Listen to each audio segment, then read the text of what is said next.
came at the last moment. True. I feared the worst. I had to flee from the Turks once. But this was an even closer shave. But as for our misfortunate Master Fafer, I fear you may have come too late. I examined his wounds and, I'm not sure he's strong enough to pull through. That is too bad. Too bad that you weren't able to escape on time. Yes, Sir Capon took fright, understandably for someone his age. But not to worry, a little practice in killing foes will put steel in him. How do you like it here, Master Keyser? It's quite satisfactory. Indeed, it's more than satisfactory. I have to commend Master Fafer for his diligent supervision of the construction work.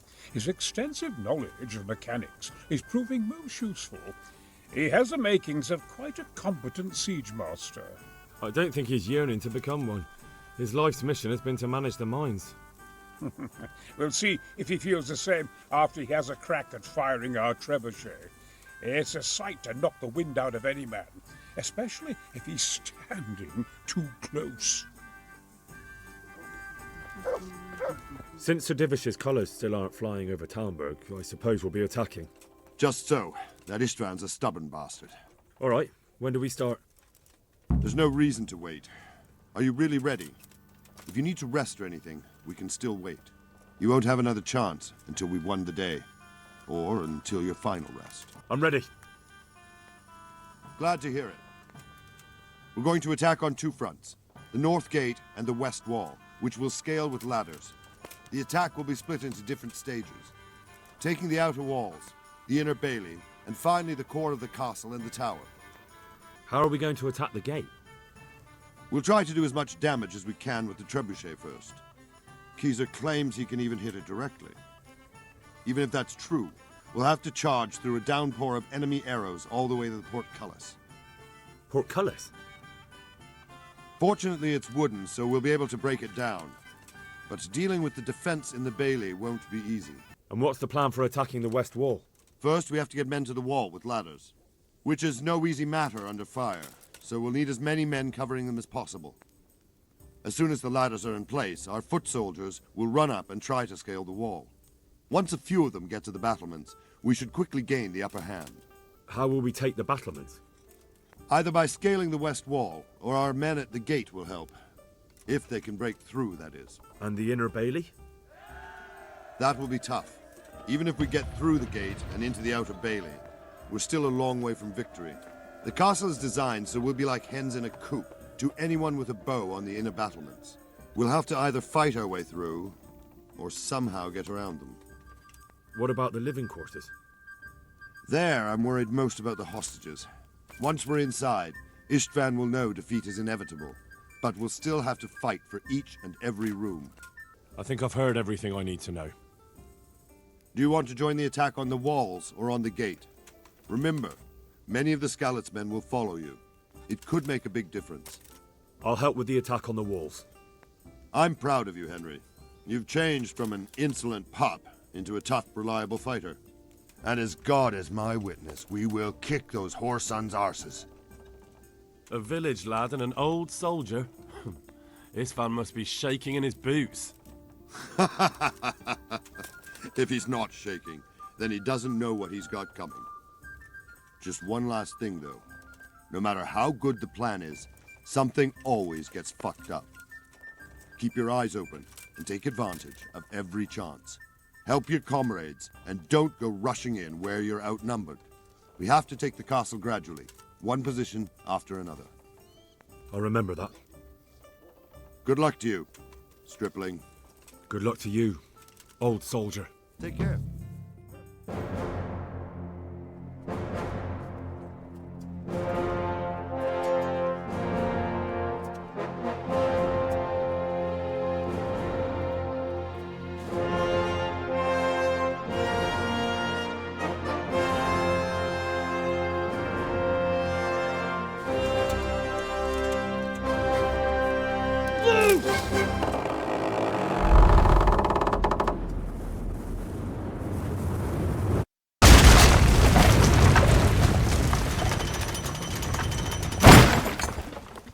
Charge!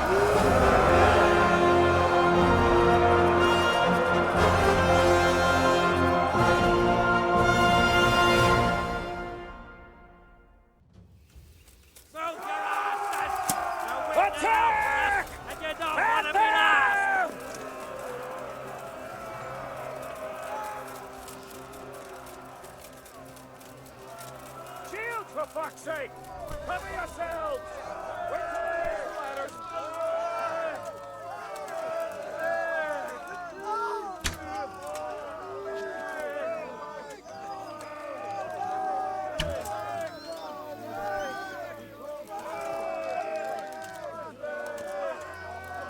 For the walls!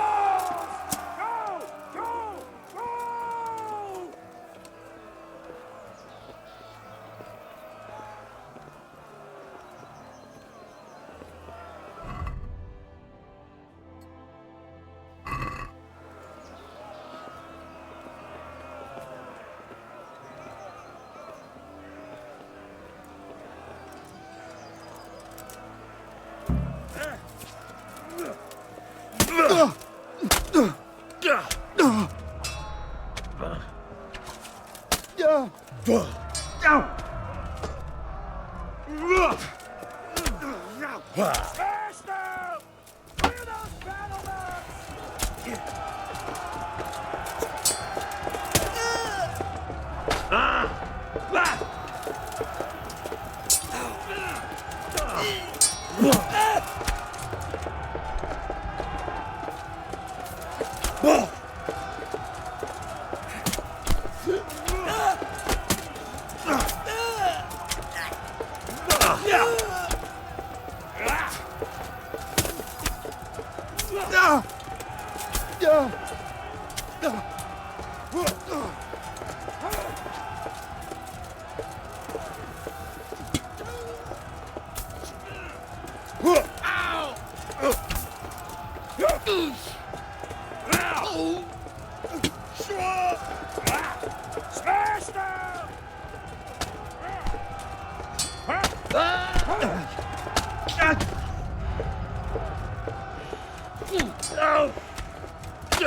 Sir, we should give the order. Let's see if Istvan Toth can worm his way out of this one. Don't tempt fate, Hanush. Istvan! It's over!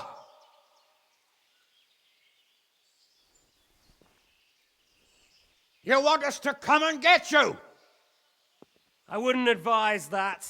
Your friend Divish wants to see his wife alive again. And Sir Radzig? Are both hostages unharmed? For now, Hanush, unless circumstances change. Well, I'm glad to hear it. My guest is also safe and sound, but he's also quite keen to go home.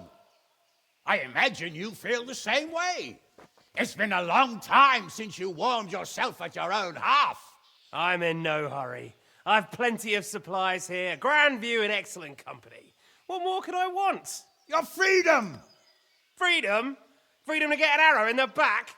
Sir, we're all noblemen here, all bound by honor.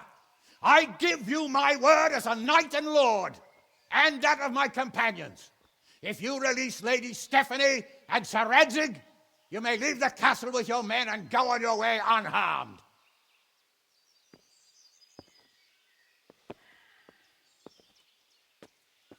And just how far will we get?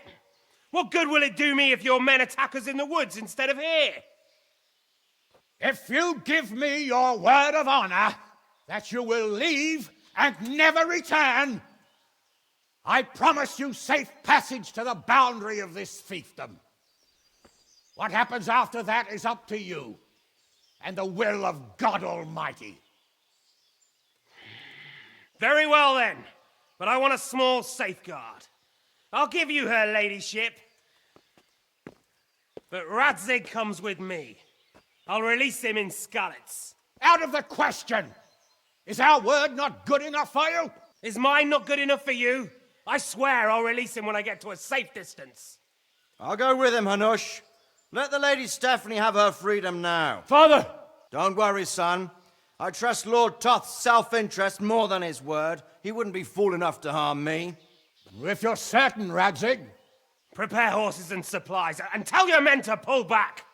We'll come down. You heard him. Get to work. And any man who breaks his truce answers to me. So are you really going to let them go? My word is my bond, Henry. He's a cutthroat and a liar. Good men are dead because of him. What's to stop us from skewering him as soon as he sets foot outside? Our honor. If you let him go, he'll do the same again. Or worse. God's justice will find him.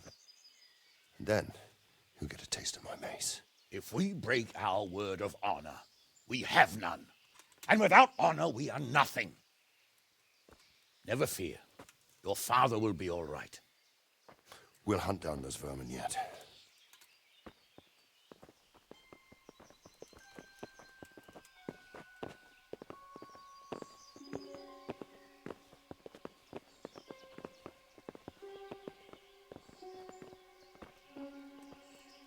Bring the horses.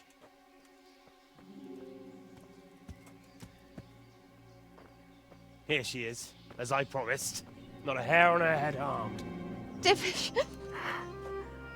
Stephanie. forgive me, husband. I'm sorry For what?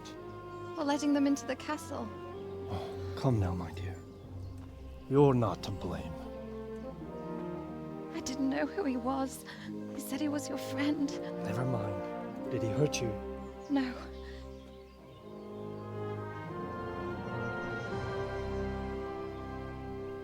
I hope your word can be trusted. Certainly more than yours. If everything goes as agreed, I'll set Radzig free in Skalitz. If anyone tries to follow us, I'll kill him. We won't. My apologies for keeping you from your father, but you'll see each other soon enough. Oh, I almost forgot. Your sword. I expect you'll want it back after all the trouble you went to. Actually, you know what? I think I'll keep it. As a memento. This isn't over. I'll find you. I look forward to it. Yeah!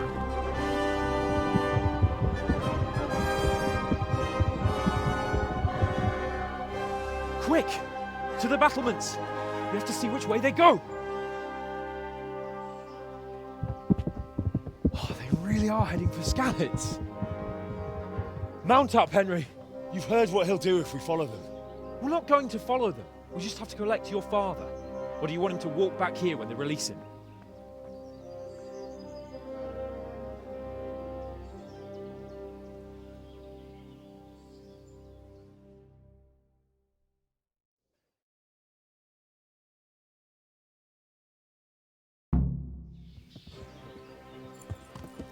Yeah.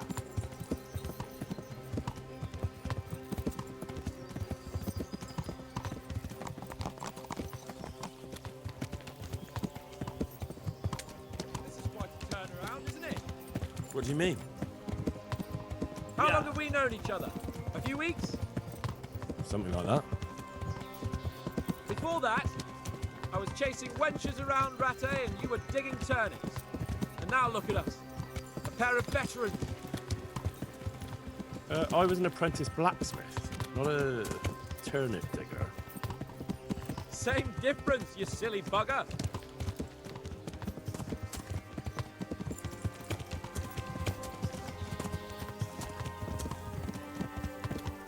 What will you do now? Not long ago, I only made plans 3 days ahead at most. Maybe I really could do something for Ratte and its people. Something really big. But there'll be plenty of time for that later.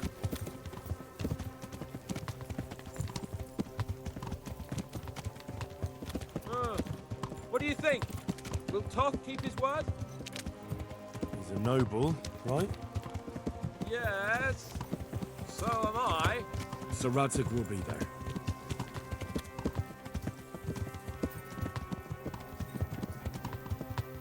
Yeah. What should I say to him? Don't worry. It'll come to you. You'll see. Well, I just hope he'll be there. Alive.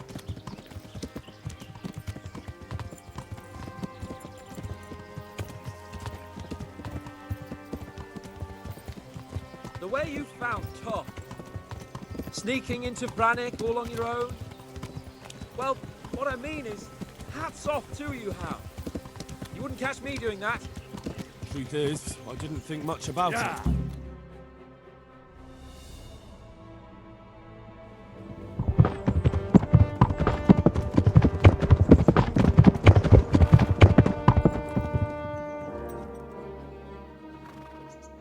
There's no sign of them.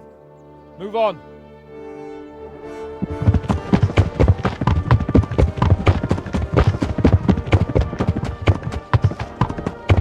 There!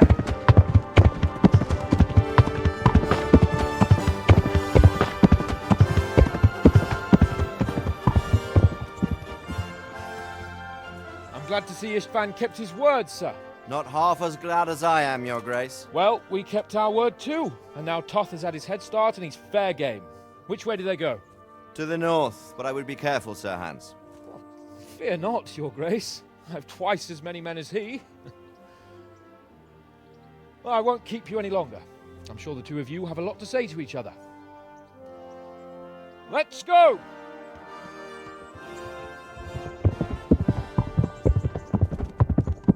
You alright, Father? I am. They treated me quite decently. Although they did steal my horse, so I'll have to go back on foot.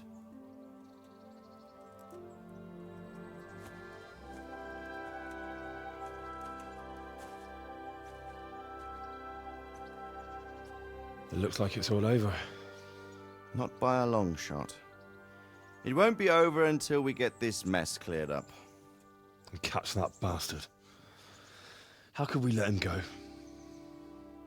Would you rather we killed him? Even if it meant Lady Stephanie and I died too? No, of course not. But what was to stop us from killing him after the exchange? Honor? Honor? If the word of honor of a nobleman could not be trusted, then he would never have agreed to the exchange. And where's the honor in abandoning your son? You know how it is. We were young. It happened. And I couldn't marry a commoner. Then your father, Martin, came along and took care of both of you. Well, he knew it. What?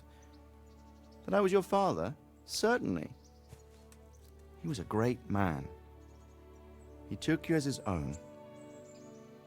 And always kept an eye on you. Of that you can be sure. I know so little about his past. He told you nothing? Oddly enough, even though you don't have his blood, you're very like him. When he was around your age, he became bored of his trade and set out to see the world. He lived through many adventures, even fought in a war. In a war? Yes, in Poland, I believe. And I don't think he cared much for it. That's why he wanted me to stay at home. He spent some time in Prague, then settled in Kuttenberg. But it seems he quarreled with someone there and finally ended up here. You know the rest. I loved him, but even so, I somehow always had a feeling I didn't quite fit in. It was in your blood, I suppose.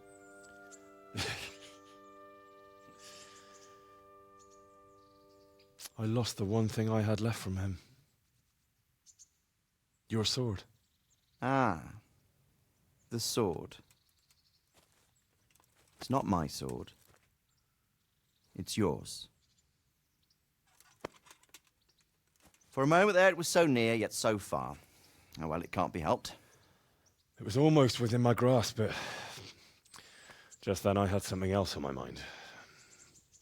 Well, I think we may yet have a chance to get it back. This business with Toth is not yet over, unfortunately. That's a chance I'd welcome. Not just to get the sword, but that bastard Istvan too. And then I'll find that German whoreson who torched Skalitz, and I'll slay him with it. I'll never forget his face. Or his name. Mark Vart von Aulitz. Those are noble intentions, son. But don't forget there are other things in this world that are worth living for. Like what? Look around you. Blue skies overhead, green grass underfoot, beautiful girls. Good wine, a few good friends, and a fine steed under your backside. Those are things worth living for. Though I can't deny that swine who killed your mother must pay for what he did. But it's better not to dwell too much on that at the cost of those other things. On the subject of steeds, I think we'll have to ride like the Knights Templar. How's that? 2 up. One day I'll tell you how they got their seal. You can take the front.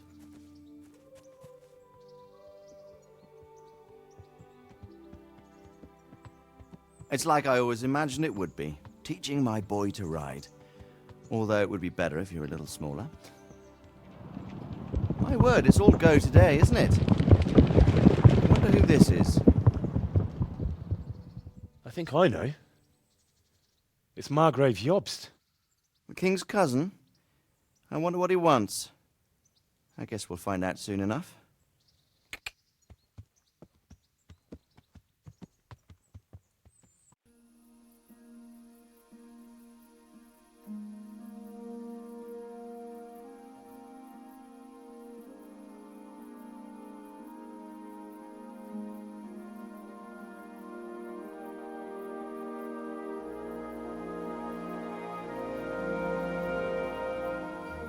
You're doing well, son.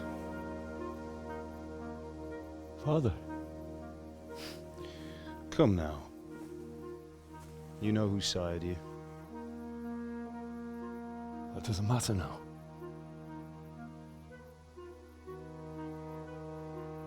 I miss you, Amar. I miss you very much. You'll be fine. We're proud of you. For what? I let you down. I lost the sword. I let that bastard get away. Don't be so hard on yourself. There was nothing you could have done to save us. And someone has to live and carry the torch. As for the sword, it's just a thing. You didn't want me fighting. Now look at me. Standing up to evil isn't the same as sowing its seeds. You did what was right.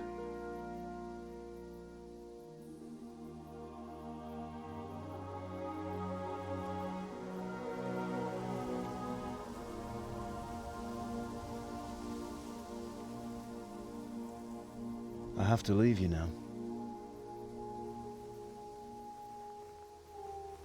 Oh, please. You know I can't stay.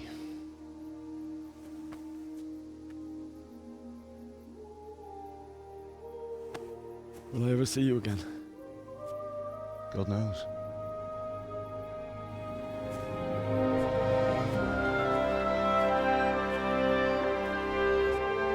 Make her proud.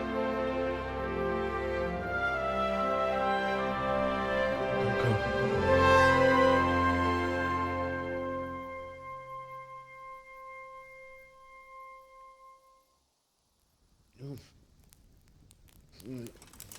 Oh, don't go. No. What on earth were you dreaming about? I couldn't wake you, and it's well past dawn. Sir Radzig wants you at the upper castle. The lords are in council with Jobst. Right. I'll go straight away.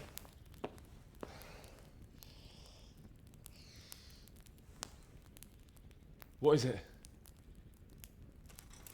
It's just... I don't know how to address you anymore.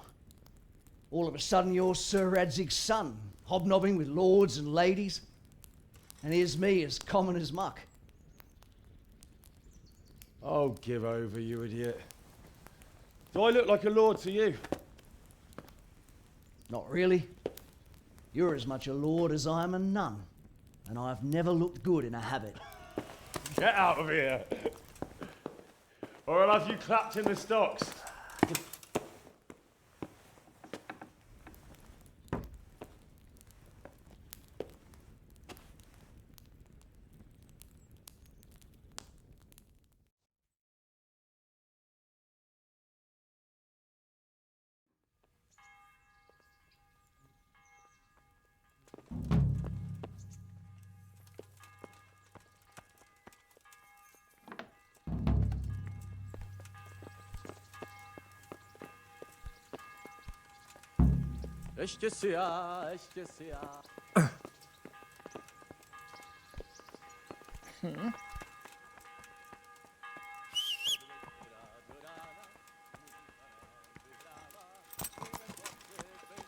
Yeah.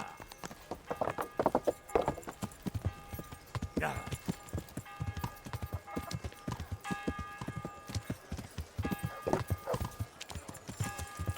God bless you.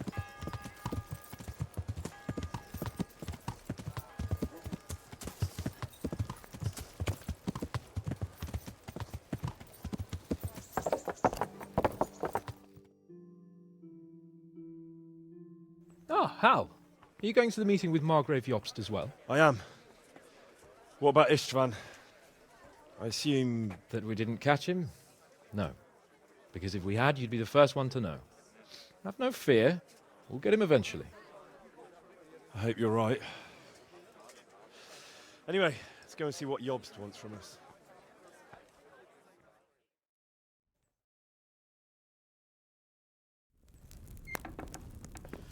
My lords, Christ's blessings on you all. And on you, Lord Capon. And this is my son, Henry. I didn't know you had a son, Sir Redzig. It came as a bit of a surprise to young Henry, too. This gentleman here is John II of Liechtenstein, a member of my council. I'm honored, gentlemen. Come join us. Margrave Jobst was just about to tell us the reason for his visit. Your Grace? I'm sure we're all agreed, Your Graces, that all this unrest must come to an end. This kingdom needs a king. Question is, which king? My cousin, Wenceslas IV, who is being held in captivity. I have to confess, my lord, that your answer surprises me a little. If I'm correctly informed, until recently you sided with your other cousin, Sigismund. That I cannot deny, and I have always stated my position plainly. But times have changed. How have they changed, Your Grace?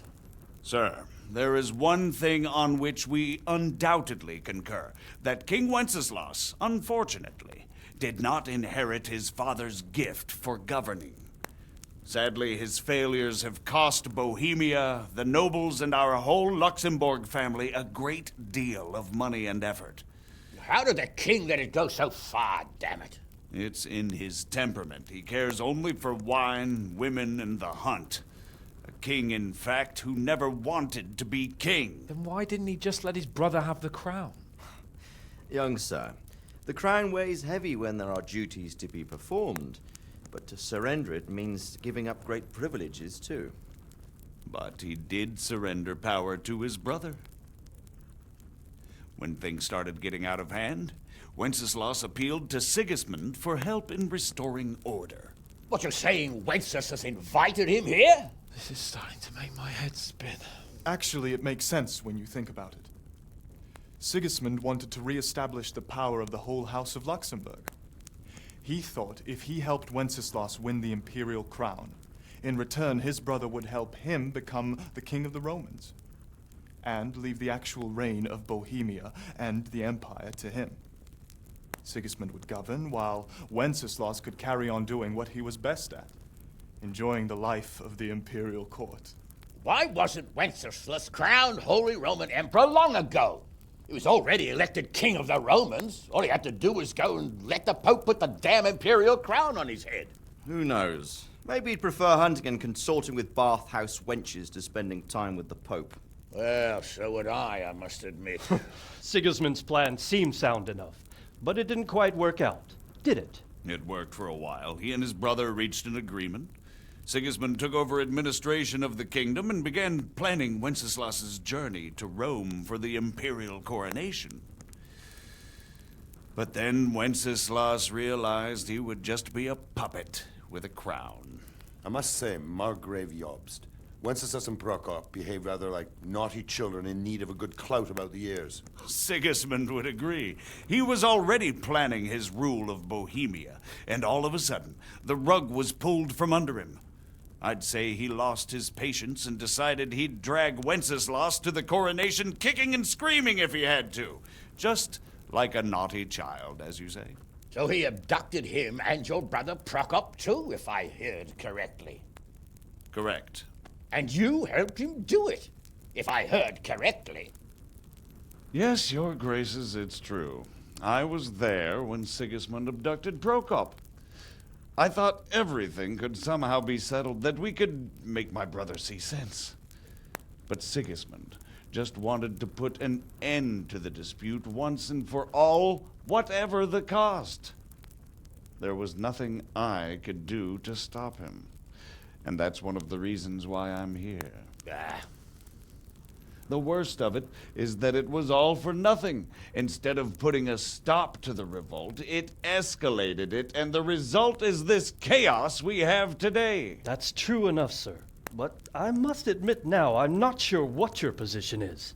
The king is incompetent, but we must protect him? The simple truth, gentlemen, is that for all of Wenceslas's faults, we have no one else. So we'll have to make do with his idleness. People like him, though. But what can we do now? Sigismund has the League of Lords behind him. Otto von Berghoff, Heinrich von Rosenberg. The situation has gotten completely out of control. Now even the nobles of the League of Lords are realizing that Sigismund wasn't the right choice. So now Berghoff is on your side.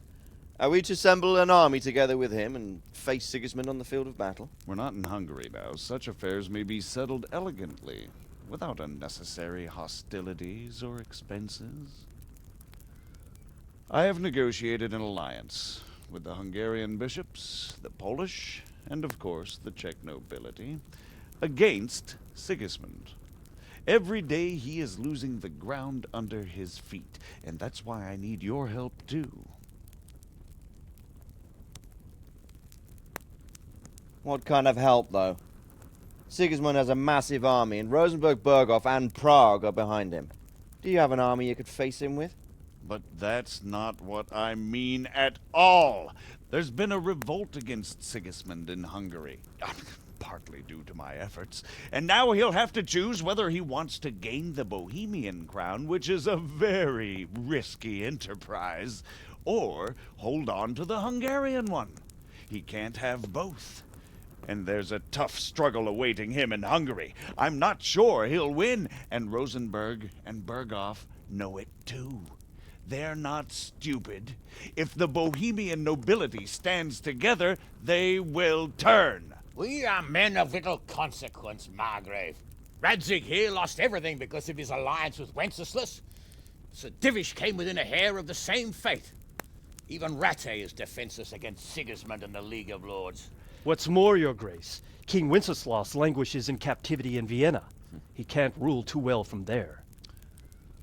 And what do you propose? To sit with your arms folded till the Bohemian lands are turned to ashes like Skalitz? We have to put a stop to this senseless war! And do you know, sir, what the true position of the League of Lords is? I'm not on the best of terms with them at this moment, so you'll have to ask them yourselves. Yes. Why not? I'll go and visit Berghoff at his castle and we'll see what he tells me. You know, that's not such a bad idea, young sir. True.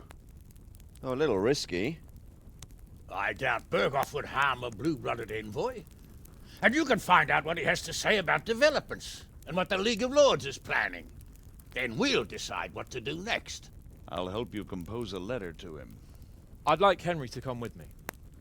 Why not? He's proven himself an able investigator, and he'll also be a good bodyguard if anything should happen. And I'll send Sir John here to Kuttenberg to be my eyes and ears there. I believe both your reports will help us get a better grip on the situation. When can you set out? Just as soon as I've packed my things. Excellent. Margrave Jobst and I will draft a letter. Get ready, and we'll meet back here.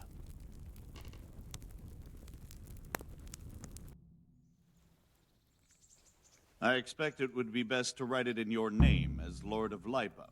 Quite so, Margrave. What exactly am I to write? Oh, what isn't really the issue? The question is how. We need to learn where they stand on liberating the king. If I didn't know anything about Jobst, I'd say... So, it looks like you're off on a mission. Yes, I can't wait. I don't want to dampen your spirits, my boy, but watch out. These are evil times, and who knows what can happen along the way. Not to mention that Berghoff is no saint. Don't worry. I know. You've shown you can fend for yourself, but do take care. You'll be traveling as Lord Capon's bodyguard. You'll be there to make sure nothing untoward happens to him. Keep your eyes peeled and your ears wide open. What Berghoff tells you is one thing, but what you see may be quite another.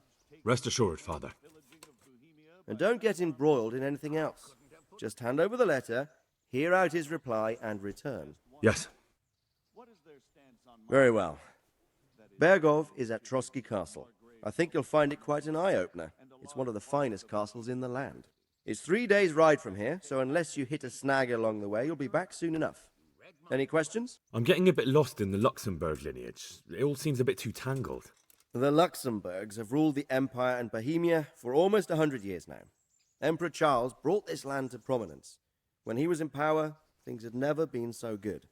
Wenceslas and Sigismund are his sons, but by different mothers. Jobst and Prokop are their cousins. They were entrusted with governing Moravia. But instead, they've been in a bitter armed feud for years, and now Sigismund's fallen out with Wenceslas. Wenceslas also had another brother, the youngest, John of Görlitz, who was most probably poisoned. They seem like a hot-blooded lot. It's hard to keep up with their affairs, since they tend to change their alliances from one day to the next. Who is he really, this Jobst? The cousin of King Wenceslas. He's the Margrave of Moravia. I admit I don't know what to make of him myself. Until recently, he was allied with the League of Lords. For a time, he even served Rupert of the Palatinate against the king. And now suddenly, he's reversed his position. I don't know what led him to do it, and one can't help being suspicious. It's best to keep a watchful eye on him, but he really is the leader of the resistance against Sigismund these days. We'll just have to see how it all turns out. I'm a bit concerned so many people seem to think so little of King Wenceslas. You knew him, didn't you? What's he really like? Well, there's no straightforward answer to that question. He certainly makes a great hunting and drinking companion, but he can be very fiery and impetuous when things don't go how he'd like them. He never had much of a head for high office. He finds it tiresome. But once a man's grasped the scepter, it's hard to let it go again. You can't just abscond. You've seen for yourself what happens when he disappears for a few months. Better a bad but legitimate king than a bloody war over the throne. Who is this Prokop that Job spoke of? Jobst's brother, the king's cousin. He and Jobst warred over Moravian supremacy for years. Then they were allies for a while, betrayed Wenceslas and sided with Rupert of the Palatinate. But after Sigismund abducted Wenceslas, Prokop fomented a revolt against him, and Sigismund had him captured. Politics. Make of it what you will. I, for one, can't make head or tail of it most of the time. The League of Lords and that Berghoff we're off to see. Who are they exactly? The lords of the powerful houses. Heinrich of Rosenberg, Otto of Berghoff, Heinrich of Radetz, and others. They're unhappy with the way their influence declined after Wenceslas surrounded himself with the lesser orders of nobility. They abducted the king years ago and made him bow to their will. They got away with it that time, and now they've joined forces with Sigismund and done it again. But now it seems that Sigismund's behavior is starting to rub them up the wrong way, so they may well be thinking twice. We'll see what Berghoff has to say. I don't know all that much about Sigismund. He's the king's younger brother and king of Hungary in his own right. 7 years ago, he led a crusade against the Turks and was defeated at Nicopolis. Some say it was due to the recklessness of the French knights, most of whom were mercilessly slaughtered. Sigismund is ambitious and capable. He might well make a better ruler than Wenceslas, but he's arrogant, and to our misfortune, brutal. Not long ago, he himself was held captive by the Hungarian nobility. They dislike him as much as some of the Czech and German noblemen do his brother Wenceslas. Ironically, Wenceslas joined forces with Jobst to liberate him, and now this is how Sigismund repays his brother. There's no doubt about it, God does move in mysterious ways. Rupert of the Palatinate. That's a name I hadn't heard before today. Rupert is the Prince-Elector of the Palatinate. What's a Prince-Elector? The Prince-Electors are dignitaries of the Holy Roman Empire who have the right to elect the King of the Romans, who would then be crowned Holy Roman Emperor by the Pope. Rupert took the title for himself with the help of 3 other Prince-Electors, even though Wenceslas had already been appointed. Some of the nobility in the empire recognized Rupert's claim, but when he went to Rome to be crowned emperor, it turned into a fiasco. Now he's doing his utmost to get Wenceslas to acknowledge him, but so far without success. So, now we have 2 kings of the Romans. Jobst sided with Sigismund for a while, but now he's switched allegiance. He seems to do that quite a lot. That young man, Sir John of Liechtenstein. Why is he here? The Liechtensteins are a powerful Austrian family with estates in Austria and Moravia. Sir John sits on Jobst's council. Since the king's being held captive in Vienna, I suppose it makes sense to have a powerful Austrian house as allies. It could be very useful. That's about all. Very well. Take the letter from Sir Hanush. And good luck, son. So what do you think of it all, Sir Divish? I think I don't know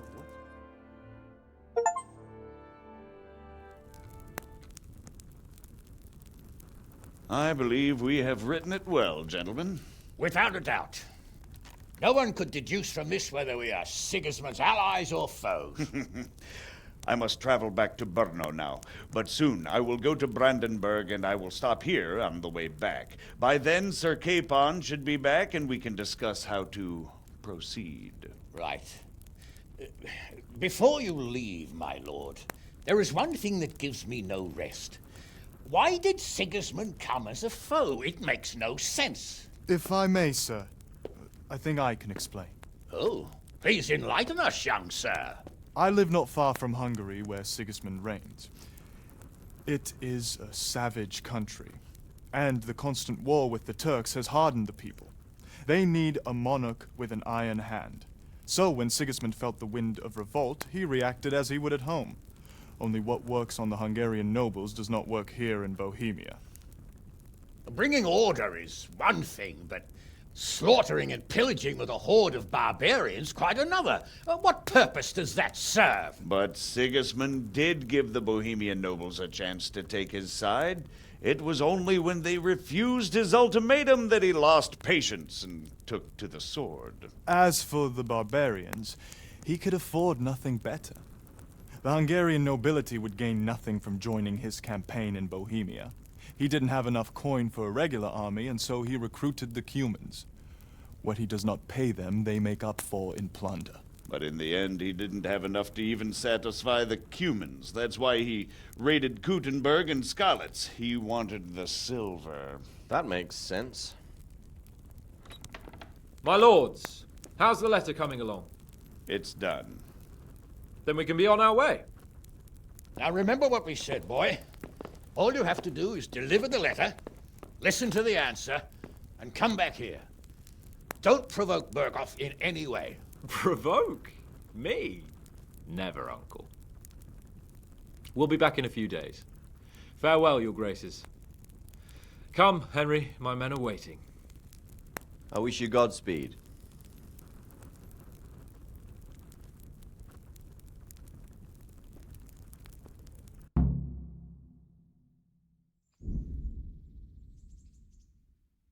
Come now, Hal. My men are mustered in the courtyard. We can get going. Ugh. Ugh.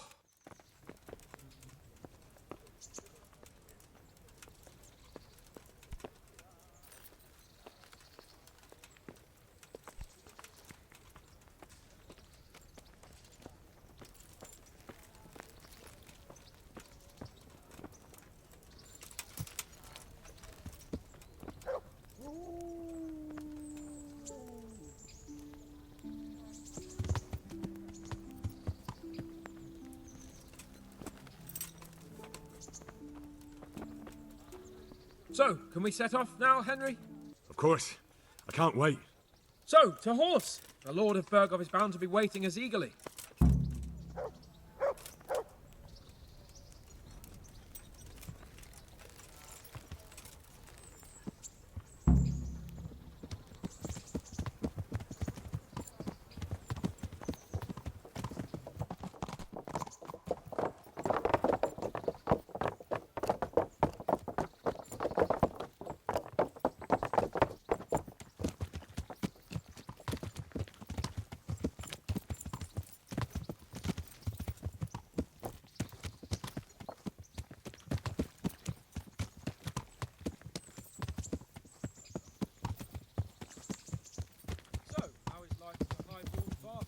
I'm getting used to it. What about Radzig? Has he accounted for not owning up to you the whole time? He explained it. All will be well, I think. Glad to hear it. It's far more acceptable for a nobleman to befriend a noble bastard than a blacksmith's son. Mind you, don't come to blows with a blacksmith, my young lord.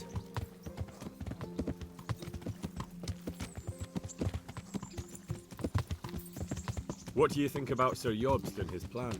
Well, I admit all the scheming has me a little lost. I thought Sigismund was the devil, Wenceslas a martyr, those on his side the heroes, and those against him the villains. I believed we'd rescue the king and all would be well again, but now it looks a lot more complicated. Exactly. I didn't expect the noble lords to be as noble as the angels, but I hadn't expected such a sewer. They behave like children. I can't fathom how after all this backstabbing they're somehow still on speaking terms. I don't know either. Beggars belief.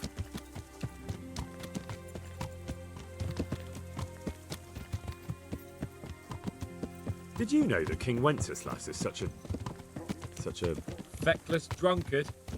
Not really. And to be honest, I'm not sure I wanted to know.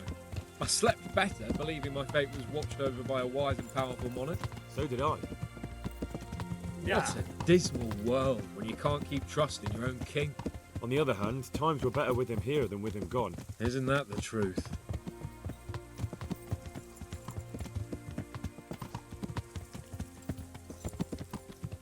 What do you think of Sigismund? If I were him, I'd have had enough of my brother even sooner. But he's a monster. Look at what those hordes of his are getting up to here. What he did in Skalitz. True enough. On the other hand, if Wenceslas and Prokop hadn't double-crossed him, none of this would have happened. No one forced him to burn Skalitz. That's a fact. But he couldn't let them shit all over him either. Not that I'm defending him, mind. He's a weasel. No doubt about that.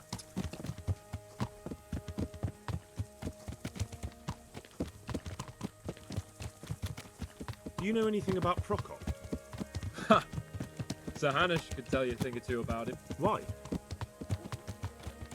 Last winter, a certain Sir Jan Sokol of Lamberg, a well-known knight, or robber baron to some, tried to occupy the city of Iglau, which was on the orders of none other than Prokop. And what has that got to do with Hanush? Well, he was there with him. Of course, that's not something to brag about in front of Jobst. And what was it all about? They wanted to occupy a city that was on the side of the League of Lords, but despite there being several hundred strong, they didn't take it. For one thing, they couldn't get past the Iglau women, with their pitchforks and cauldrons of hot water. I would never have thought of Sir Hanush as such a rebel.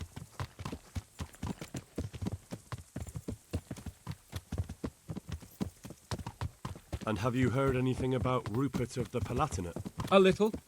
He can't manage even to wrest power from a king who doesn't much care for ruling and isn't fighting back. That doesn't seem like a man who has what it takes to rule. And that's all I need to know.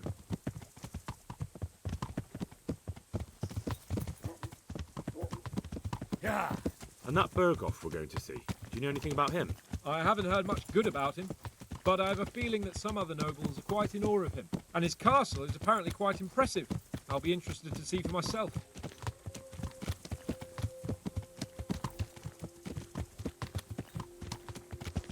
And what about the League of Lords? Wealthy, pompous. The king doesn't seem to like them much. He's chosen to let the lesser ranks of the nobility into his circle, men like your father. I admit I don't blame him one bit. But the lords weren't happy about their lost influence, so they put their foot down. If I were Wenceslas, I'd have let them hang after they abducted me the first time. But he gave them seats at the provincial council. Little wonder they're back at their old tricks.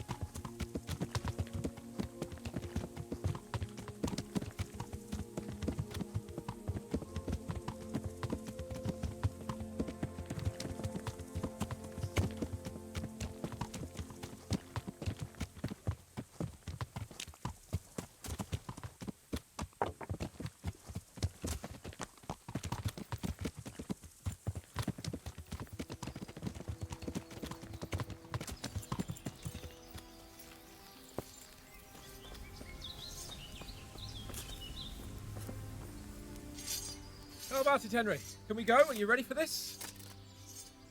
Of course. At last I'll get to see more of the country and have a bit of an outing. Quite.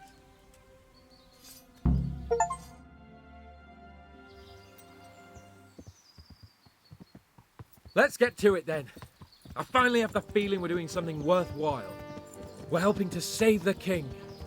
Instead of saving his drunken majesty, I'd rather find that whoreson who murdered my parents, get the sword back from him, and skewer him with it. Cheer up, Henry. I have a feeling you'll get your chance one day, and it won't be long in coming. Forward, men! Audentes fortuna juvat!